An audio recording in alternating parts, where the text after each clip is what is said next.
shameless plug, I'll say Go connect for it. with Sharing Excess, right? Like Yeah. we can help you to plan out how are you donating and how can you make this a seamless part of your operations.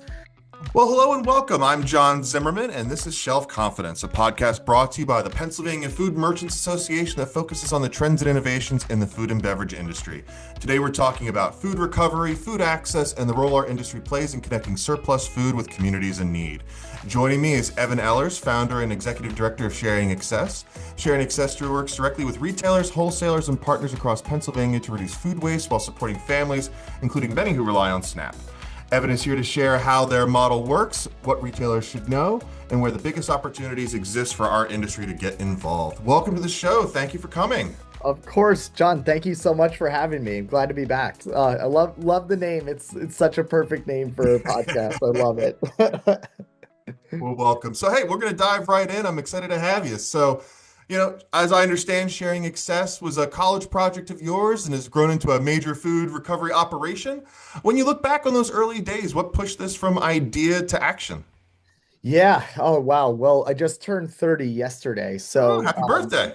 thank you. Yeah, it's been 8 years of running Sharing Excess. And when I look back at it, definitely I spent a lot of my 20s taking the risks that have paid off into building this organization into what it is today. Just first and foremost, like going out on a limb and trying something that you believe in, going fully into it has been the best decision I ever made in my life. I started Sharing Excess basically out of the back of my car, giving out extra meal swipes from my dining account to people who needed food on the street all across Philadelphia. That experience opened my eyes to just how much food goes to waste in America. I mean, we throw away almost 40% of the food that we grow in the US. And when you look at the statistics, or when I started to do my research, I saw that even if we were to save 10% of this food from going to waste and somehow redistribute that to communities, we could theoretically end food insecurity. We could provide enough food to close the meal gap in America. So that was super compelling to me. And I think what helped me to really push this organization to fruition was having that guiding light of an overarching problem that just seems so big that I could spend the rest of my life trying to solve it.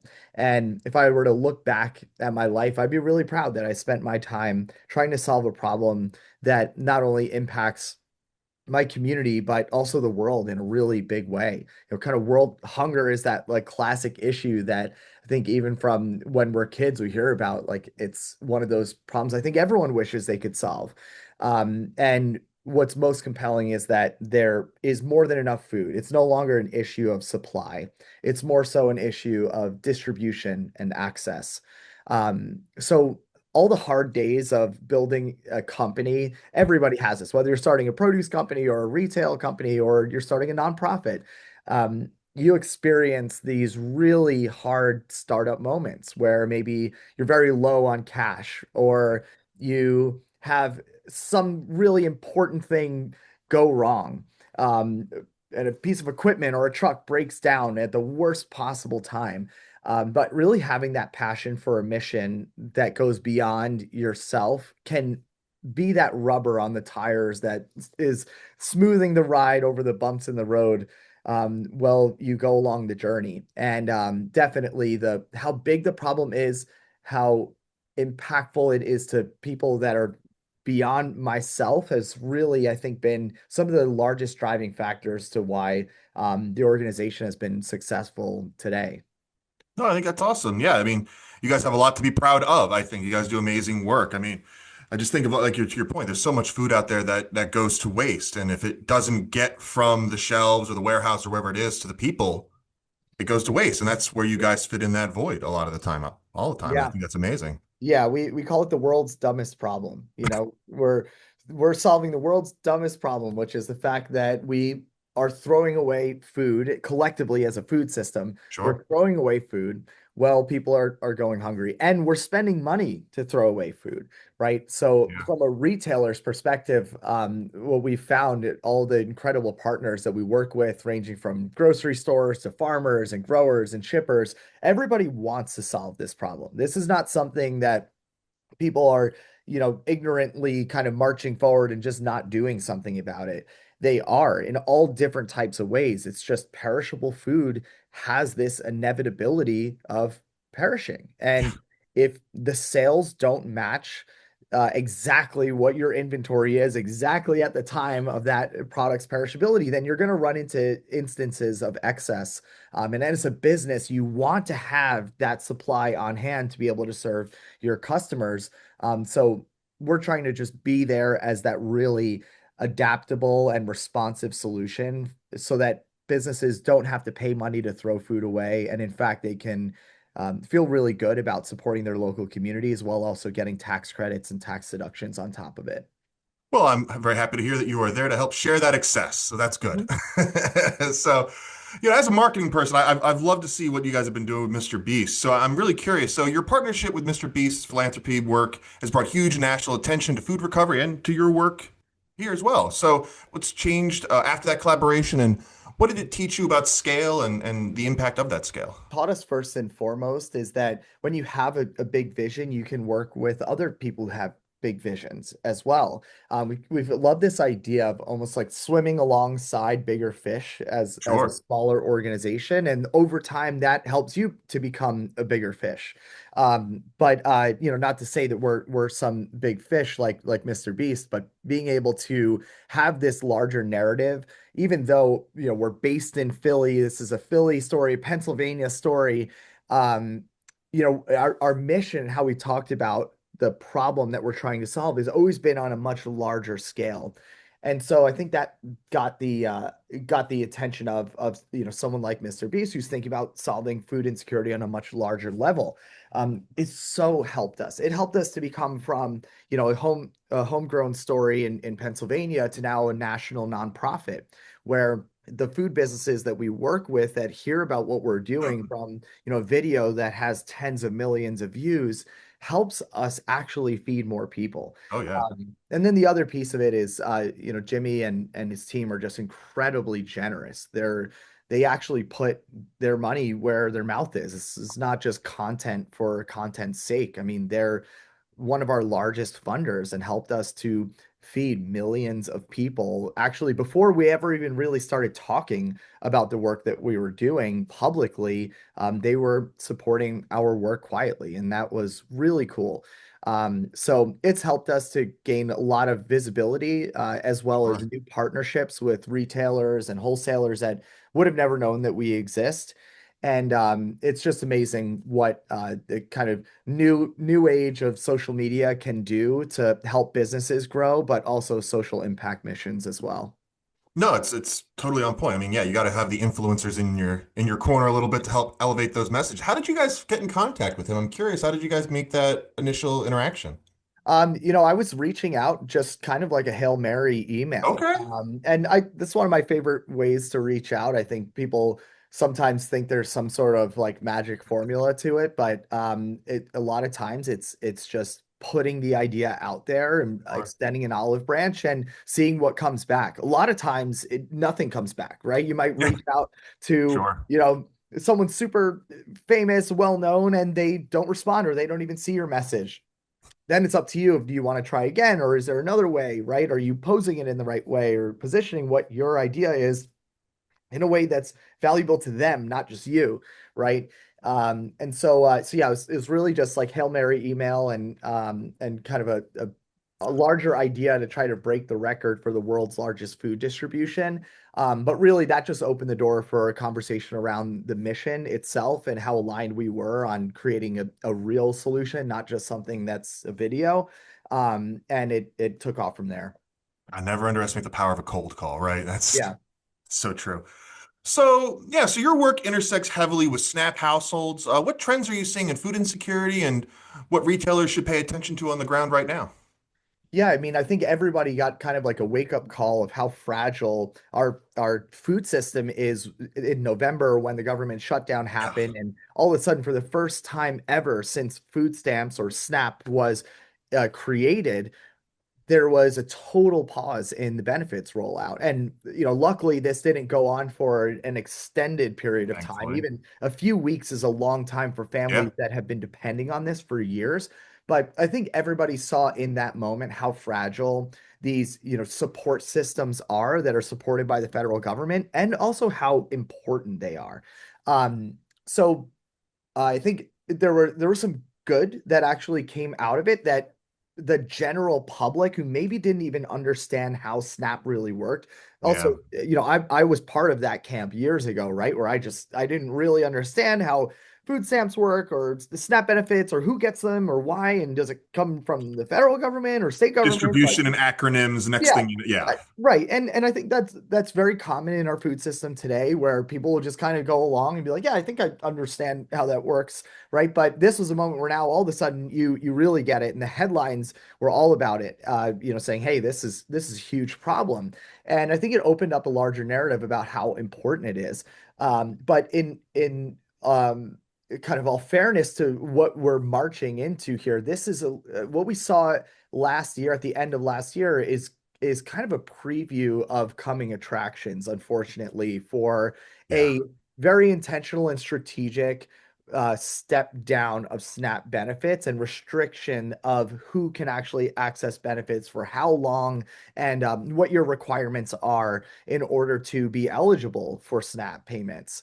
Um, you know, like my personal beliefs on it, I think it both matter and don't matter, right? But I see SNAP as something that is a win-win in a lot of ways. Oh yeah. It's a really big win, obviously, for communities and families that are living paycheck to paycheck, and food is almost always that basic necessity that's jeopardized when there's competing bills that they're trying to think about paying, medical bills or medicine, uh, going to buy your children's school supplies so that they can learn, putting clothes on their back versus buying groceries. Or maybe you buy food that's worse for you, or less whole foods because it's cheaper. Or maybe parents go without eating 3 meals and instead eat one big meal and give more food to their kids, right? These impossible decisions that are being made. Obviously, it's a benefit to people like that, but it's also a benefit to retailers, obviously, who see so much business from that. Have Oh built yeah. entire lines of business off of SNAP, right? So I think that the economic benefit that comes, every dollar that's funded into SNAP, versus what economic benefit it provides, it's undeniable that this is worth having. Oh yeah. It is a really it is a really sort of tumultuous time for SNAP, and one that we're trying to bolster with as much excess food as possible, right? Our thought is, first and foremost, protect SNAP as Sure. much as you can, advocate, get your voice out there. We will never be able, as hunger relief organizations or food providers on the front line, we're never going to be able to provide enough food to cover the gap that SNAP disappearing would exist, Yeah. especially overnight, right? Billions of So, dollars. Yeah. right. That's the first and foremost, is, protect SNAP. But then, if there's gradual repeal of SNAP or restrictions of who can access it, then we need, as frontline organizations, to do the best that we possibly can to get as much food into the distribution system of free and dignifying Oh food yeah. access all over the country. I mean, pantries are like retailers, right? These food banks and community organizations and shelters and schools, like, there's over 60,000 food pantries across the United States. If they were all under one banner, right, it would be one of the largest, or the largest retailer in the US. And so Oh yeah. that's who we're considering as like our, next line of defense if SNAP continues to see the troubles that it's experiencing. The intersection of all this is incredible. Yeah, to your point about the multiplier effect of that, it impacts the retailers, it impacts people on the street, families, businesses, up and down the supply chain. It Yeah. is quite remarkable how many people it touches. It's so many sectors all over the place. It is quite remarkable. But you touched on the dignity component of this. I think that's something that often gets glossed over in a lot of these conversations. We think about the food distribution, the calorie components, the quality of food, but like the dignity experience of the person in the food line is a big part of this. Like it's hard to Yeah. ask for help. How do you Yeah. guys deal with that with your operation? Yeah, there's a pretty staggering statistic out there that almost 50% of people who live on or below the poverty line are actually do not go out to get the food that they need from a pantry because of the stigma that's associated with it. Yeah. That's a big problem, right? If you think of a family getting food for their children and walking into, a place that feels like, you're there to get your food insecurity solved, it could be a traumatizing experience. And I think that that's the next frontier of development that really needs to happen within the charitable food system. There's so much opportunity in just changing the messaging and the ways that we distribute food so that it's dignifying and that it doesn't feel like this sort of in the shadows part of society. This shouldn't be shameful, especially when Yeah. we're throwing away 10 times the amount of food that we need to feed everybody Yeah. who's hungry, right? Like, can we all agree that this is just a problem that nobody should have anymore? And this is not to say that like all food should be free for everybody, right? Like that's not what we're saying either. It's just how can you provide food in a more dignifying way that aligns with this narrative of sharing excess food, where people can feel like they're a part of a solution rather than some problem that's being solved. So that's what we love about this concept of, hey, you're actually helping us by consuming this food. We don't care, who you are, right? Of course, we want this food to go to people and families that really need it. Absolutely. But I think what we want to start to move away from collectively, and my opinion of how we should move away a little bit from how we're currently distributing food is not have such strict restrictions around Mm. you have to be this person to get free food. You have to make no money and you have to show us your ID and get, sign these papers and say how much money you make. That's all part of the stigmatizing problem. But when we make it more free and available for everybody and it feels like a public resource, and yes, of course, have those controls and make sure that we prioritize it in areas where the populations have very high rates of poverty and low income. I think that you naturally solve those worries about, oh, well, are the right people getting the food? I think when we change the messaging, more people will go out and get the help that they need, and it becomes dignifying with the messaging and with how the quality of how it's being distributed. Like I Yeah. remember back in like 2007, 2008, like when the economy collapsed, like I had a bunch of jobs I was doing like freelance video stuff and like it all collapsed over the summer and I had to go on EBT. Yeah. And I was very grateful that it was there, but there was a hurdle there of like, oh boy, I got to go do the food stamps, and like, but I'm glad I did it. It kept my cabinets full, like I'm glad I did it. I'm glad it existed. We got to Yeah. do more to beef up these programs, they Yeah. help people. And I'm not going to pretend that like we have the, silver bullet solution for Sure. that, right? Like this is it's a hard problem to solve and it will take years. I think just acknowledging that, hey, this is something that is an issue. People feel shame and guilt towards this and they shouldn't. And what can we do? I think like more so we're just kind of putting it out there of like what can we do to help shift this? Because in terms of sharing excess, like we sit more on the excess side. We're Mhm. getting the resources that then go to those pantries who ultimately are the experts on how to actually feed communities in a dignifying way. So everybody is figuring it out in their own ways and in the context of their own communities that they're serving, which is a beautiful thing. I think just ultimately, like every one of those organizations is kind of making incremental progress to how do we, help to ensure that this is something that every family feels really comfortable and dignifying accessing as well. Yeah, 'cause you kind of touch on a little bit. Like, there's tiers of this, right? Like, you got food banks, and there's the pantries that do all that. I mean, I don't think a lot of people realize that difference, that distinction Yeah. between that, like the church at the corner that's giving you the food versus like sharing access that's doing the food bank level work. You mind kind of fleshing that out for our viewers a little bit? Yeah, absolutely. It's so interesting how, industries kind of repeat themselves in different areas, right? So Sure. like the charitable food network does somewhat mirror what the, retailer Oh complexes yeah, look like from, food distribution. supply. Yeah, Yeah, 100%. Exactly. You have your food banks that are kind of like the DCs for retailers, Yep. and then they have all their little retailers. Then you have like corner stores that are similar to like the church giving out food on the street. It's smaller format and maybe it's more limited selection, but it's still super important in reaching the far reaches of every community, especially when you start to think of rural communities, which is very difficult in the charitable food network. That's Oh, kind of like yeah. the golden problem to solve is rural food insecurity, just because of the long distances and Sure. ultimately the cost that's associated with alleviating food insecurity in those areas.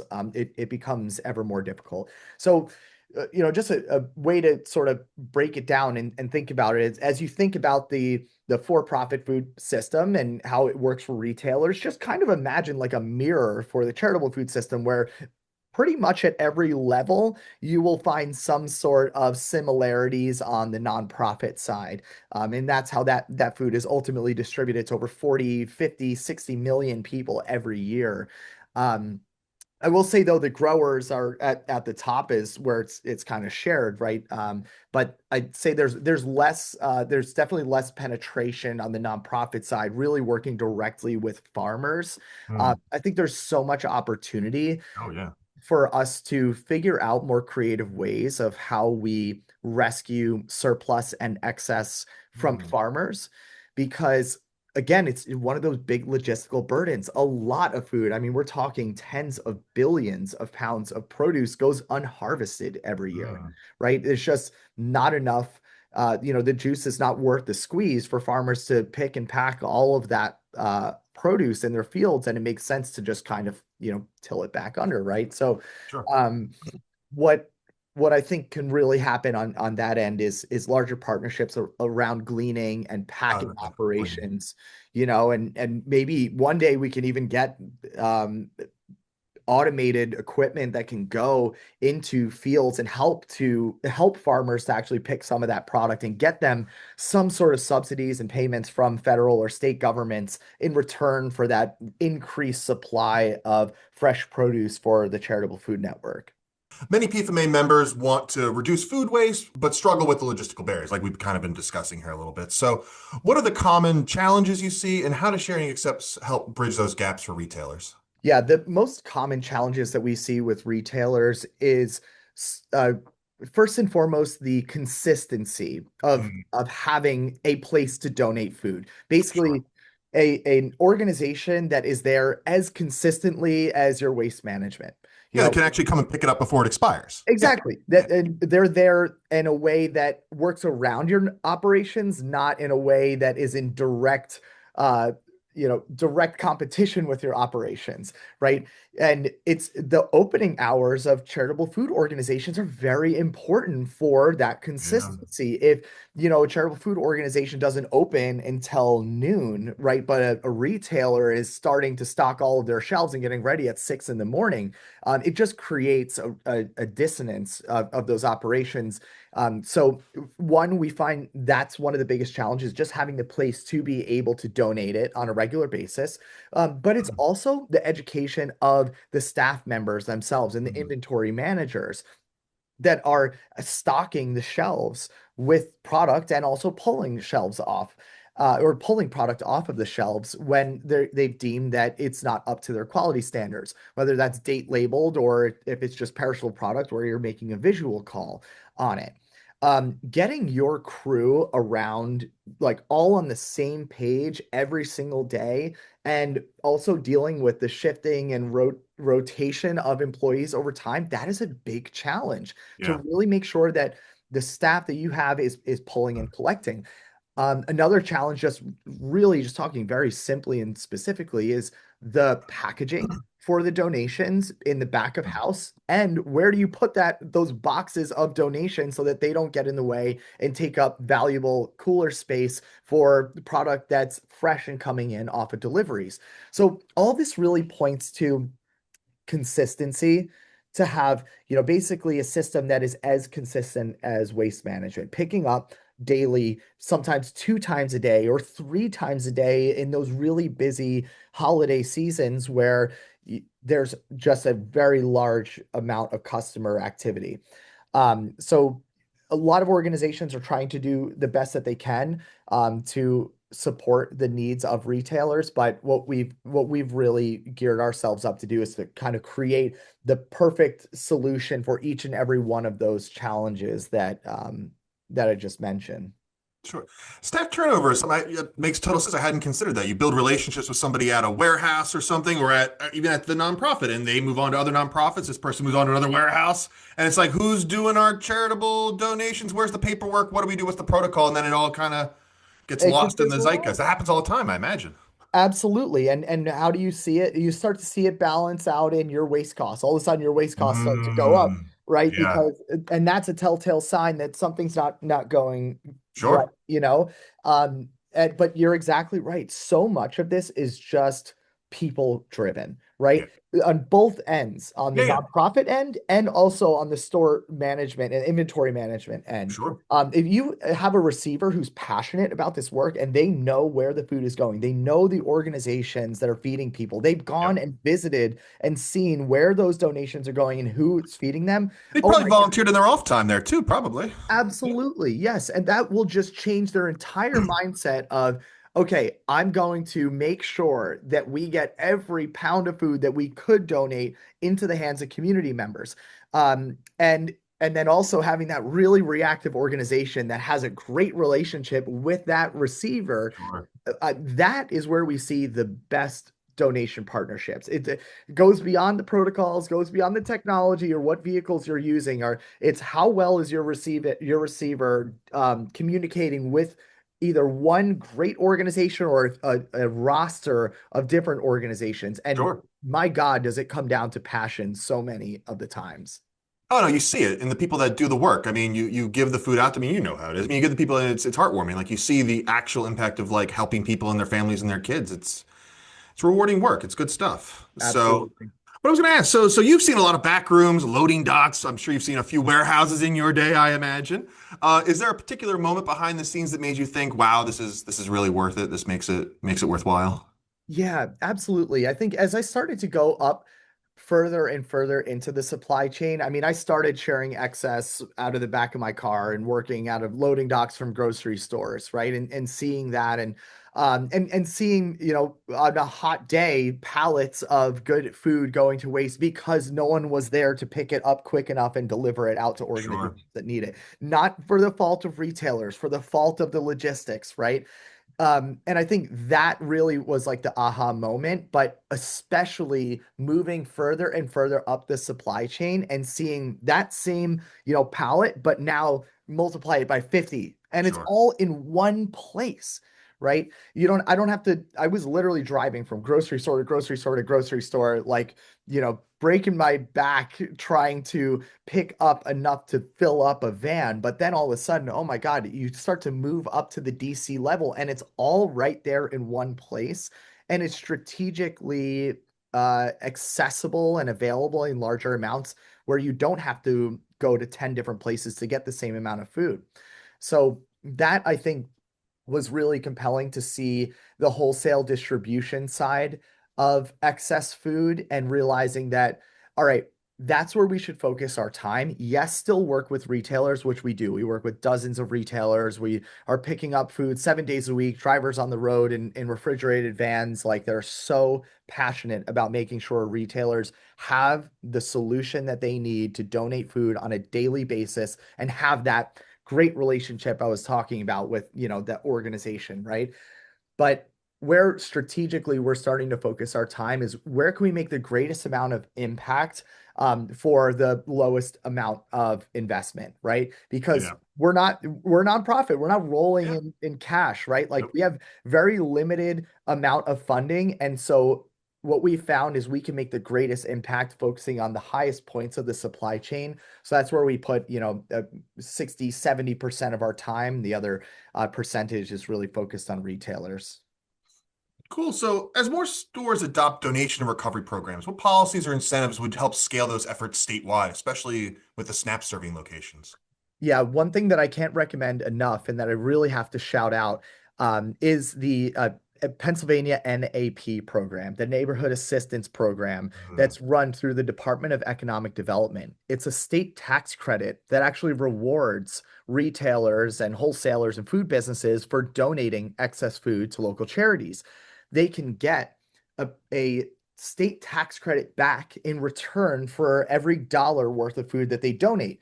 They can get between 50, 60% of every dollar worth of food back as a state tax credit, up to a limit, right? sure. So it's not just unlimited, but Oh, I know, right? We wish, but yeah. it's it's significant. It's enough to make a huge difference for a business. Individual businesses could be saving hundreds of thousands of dollars on taxes just by donating food through the neighborhood assistance program. So I'd say that is one of the main things that we should all collectively push for greater adoption and larger funding from the Commonwealth of Pennsylvania to support the NAP program. Okay. It has been so successful. It's helped to incentivize food donations and actually reward the real heroes of this equation, which are the food businesses that are deciding to donate this food and taking the extra effort and the extra step to figure out how to do it in a smart and effective way. Um, so Yeah. that's one.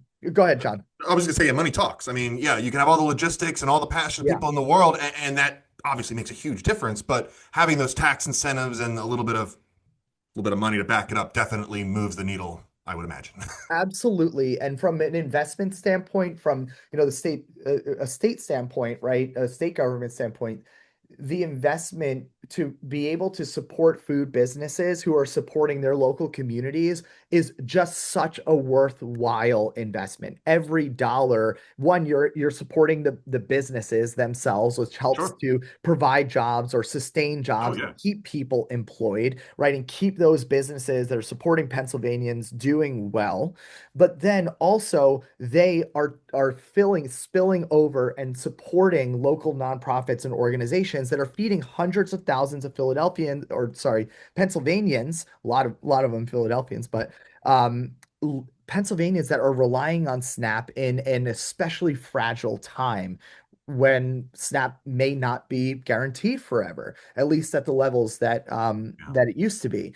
So smart policy that incentivizes food donations has never been more important and something that we fully believe in. Incentivize and support food businesses, and they will take care of their communities. We just need to make it easy, convenient, and actually financially viable for them to do so. Yeah, it's all interconnected. You're supporting a local business. Most of the time, not all of these businesses are local, but a big chunk of them are family Yeah. operated grocery stores all over the state, and then these farms are too. Again, not all of them, but a lot. So you've worked with wholesalers, distributors, and food banks at every level of the chain. Where do you see the biggest opportunity for food and beverage companies to make an impact with, minimal operational disruption? We want good ROI. Yeah, absolutely. I would say first and foremost is to take a look at your waste bill, right? Sure. Take a look at the seasonality and really figure out when is this the greatest issue for whatever the company may be. Sometimes you might just have those outliers of, hey, this doesn't happen every day. This was just, one particular issue. But other times you can really start to see the seasonality and the waste trends. What I would say is to get out ahead of it before it becomes something where now you're kind of responsive and trying to call out to as Yeah. many organizations as you can. And shameless plug, I'll say Go connect for it. with Sharing Excess, right? Like Yeah. we can help you to plan out how are you donating and how can you make this a seamless part of your operations.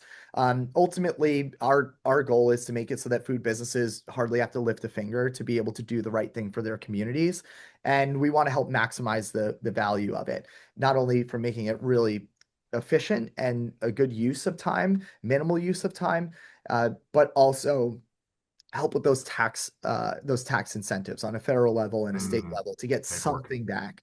But yeah, I think the best thing to do is to look at at the waste bills from the last couple of years, try to notice those trends and get in contact with your roster of organizations and start talking to them early so that they're prepared and ready. And it's not like, hey, you have, an hour to pick up this food, otherwise I'm going to throw it Right. away, right? Like Yeah. get the communication going as soon as possible, and you'll exponentially increase your odds of success.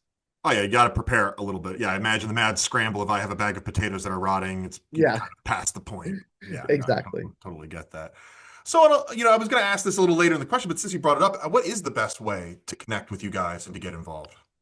Best way is to reach out on our website. We have a super easy contact form. Basically, you scroll to the bottom of our homepage or you click contact up top. As soon as you reach out, our team will reach out to figure out how do we work best together. We have a great app and technology that really helps to make things seamless from there. But we're a real person-to-person organization. You're talking to somebody who is basically your partner in doing good for the community and also making sure you never have to throw away good food again. Um, then other ways too is to follow us, right? Like we're really active on LinkedIn and Mhm. Instagram. It's a good way for you to see how our work actually impacts communities. So super, I definitely highly recommend folks take a You, look you have at some our awesome videos, website. by the way. Two thumbs up. Thank you. So, obviously we're talking about a lot of waste and waste management, all that stuff. So, how has the conversation around food waste shifted post-pandemic, and what should industry leaders expect over the next few years? Yeah, I think that the conversation with food waste has really shifted to become something that businesses are prioritizing as part of their missions as well. That having a business that understands and accepts that food waste is a part of the equation and that there are some inevitabilities in this process. This is not just like, oh, because I have excess food, like the business is doing something wrong versus as a food system, we experience these periods of time where we see excess in how we've set up our system. And businesses are starting what we've seen are starting to embrace that as an inevitability rather than an admission of failure, right? Because every business has excess. And I can tell you, we've Sure. seen it from the biggest in the world to the smallest. Like it happens, and it's something to really embrace as an inevitability and something that they're putting their effort towards solving, both from a sustainability standpoint and also from a community impact standpoint. So another thing too is we've seen more food rescue organizations out there, not Yeah. just your local food banks, but organizations that are really focused on the logistics and the transportation. And we found that that's the real key during the pandemic. There was just uh, so much of the turbulence of are we open? Are we closed? Can we, Yeah, right. is right? Is it people can come inside or how many people can Yeah, come right. Yeah. inside, right? And like How everything was, many can come inside? Right. Yeah. yeah, everything's changing, right? And I think created just a, a, a sort of perspective of being flexible to the situation and having those partnerships on the ready to be able to work closer together. And I think food banks have just taken a huge step forward to really embrace the reactivity and the responsiveness that's needed to be able to work with retailers in a more consistent way rather than donating just turkeys during Thanksgiving. It's now opened up deeper partnerships that lead to capturing and redistributing excess all throughout the year. COVID, man, feels like a fever dream. Some kind of horrible memory I had from a late night out. I mean, we're all gonna find a cloth mask in a bag someday and have a flashback. But anyway, I know. on a lighter note, so do you have a favorite item that always makes your day when people do these donations? And the other part will follow up to that. Is there ever like an item that you secretly hope never shows up in bulk? Oh my There's gosh. got to be two-part on that one. Yes. Oh my gosh. I will say one that always makes our day. Well, we love bananas. We love seeing Okay. lots of bananas. Bananas are, that's a number one produce item, I believe, Oh, that's okay. sold in grocery stores, right? And we also see a lot of it, right? I think people think about, the bananas and how they're yellow and then all of a sudden they get the spots on them, and but we can get them even when they're green, right? So Mm. we love to see it because usually we get a lot of them and we're able to redistribute it, and it's one of the favorite foods of the communities because they're handheld and children love them, and they're just kind of like durable as Yeah. well. Um, so something that I think we can do without necessarily seeing so often is yucca root. It's What is that? yeah, yucca root. And it has just like the wax coating on the outside. It's Oh, sort of yucca, the longer. yeah. Yeah. Yeah. Okay.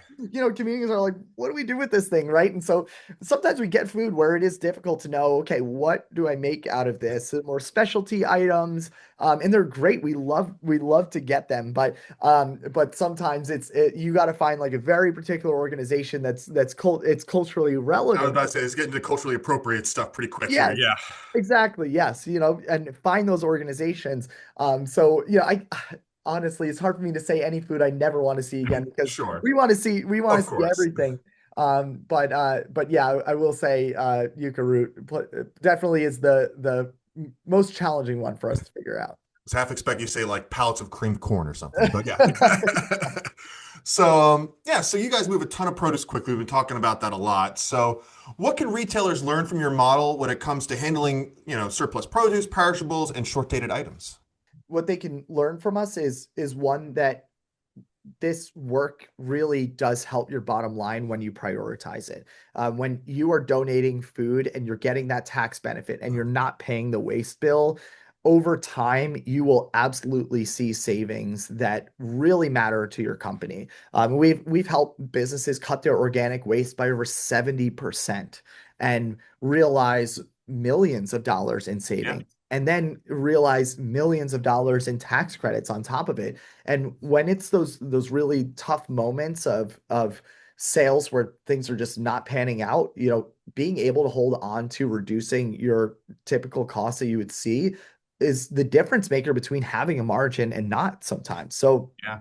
I will say, just prioritizing this as part of your business's mission goes such a long way, not only from an operational and efficiency standpoint and bottom line perspective, but also we're starting to experience a customer base that cares more and more about who they're buying their food from, where they're Yeah. getting their food from, and do their values align with where they're buying food from, right? We're seeing more and more every day the headlines that come up shift our perspective of whether or not we want to support this or support that. Yep. So this is a good headline, right? This is a good headline to say, hey, our company cares about this. Our company, our chain has fed tens of thousands of families in the community that we live in. This is, the communities that we feed for free are our customers too, right? And when you prioritize that, when you consider the community as your customer, not just the people who shop and buy from your stores,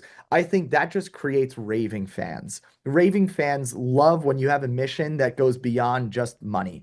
Oh yeah. And this is great because it also is good for your money and it's good I for know, your right? operations, Yeah. right? But Win-win. but outwardly, right? I think people just see this as, well, you're doing this out of the goodness of your own heart, which people are, but it could also have that operational benefit Yeah. too. So I think they can, just learn about the passion. When you have passion for this, your customer base will as well.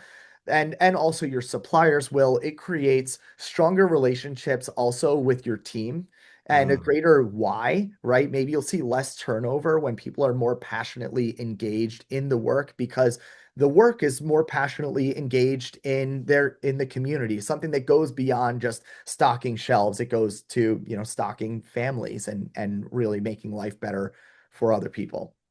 Yeah, I mean, you're helping people, but it's nice when you're helping of people also has a nice financial bonus to cut down on waste and give you tax credits. Like it is nice when those things intersect a little bit, that doesn't Exactly. hurt.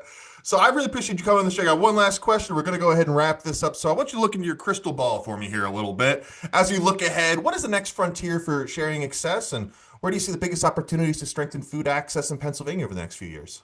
Yeah, I think that the crystal ball for us really is looking directly at working with growers, working with Mm, farmers.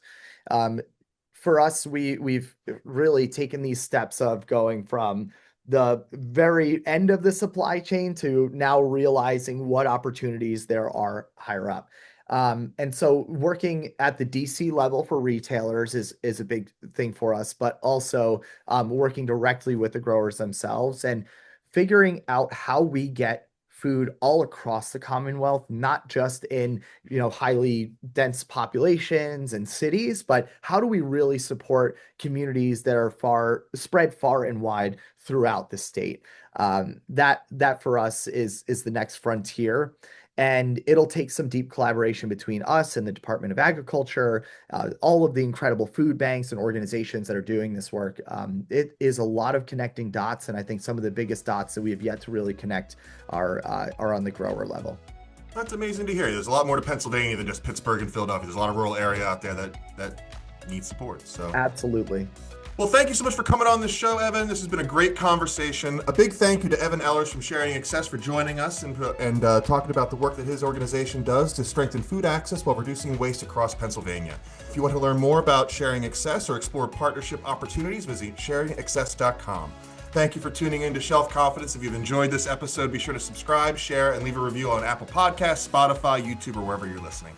Until next time, I'm John Zimmerman, and this is Shelf Confidence.